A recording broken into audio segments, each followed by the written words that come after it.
Korang pernah dengar tak nama kuih ni? Kuih bunga pudak asal dari negeri Kedah. Tapi rasanya ada juga orang Kedah yang tak kenal pun kuih ni kan?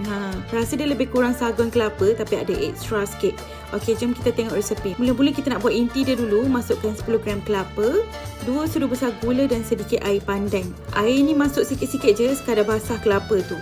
Tambah pewarna hijau sikit and then sangai kelapa ni sampai dia dah kering and ringan, dapat tekstur macam ni. Untuk inti warna merah pula sama juga, boleh letak sirap ros and gula. Kemudian sangailah kelapa tu sampai dah siap, nanti ketepikan dulu. Dalam mangkuk masukkan 250 gram tepung pulut dan masukkan air sikit demi sedikit sambil gaul sampai dapat adunan macam sebut roti macam ni.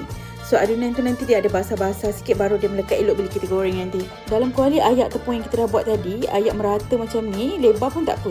Kemudian letak inti kelapa yang lipat kiri kanan atas bawah jadi bentuk segi empat macam ni. Tekan-tekan sikit and then terbalikkan. Masak dalam 2-3 minit tu dah boleh angkat. Buat kuih ni kena slow and steady, tenang-tenang je. Kalau tak nanti dia tak nak menjadi pula. Bau kuih ni wangi sangat dari tepung pulut and kelapa tu sendiri. So tu je lah, dah siap lah kuih bunga pudak. Lemak-lemak kelapa, ada manis-manis sikit. Best sangat buat pudak-pudak waktu petang. So korang jangan lupa cuba resepi ni tau. Nanti gunakan tepung pulut cap golden corn yang saya guna ni kalau nak lagi sedap. Tepung ni korang boleh beli di TikTok saya, Eco Shop, Lotus, NSK dan Econ Safe. Okay, korang selamat mencuba.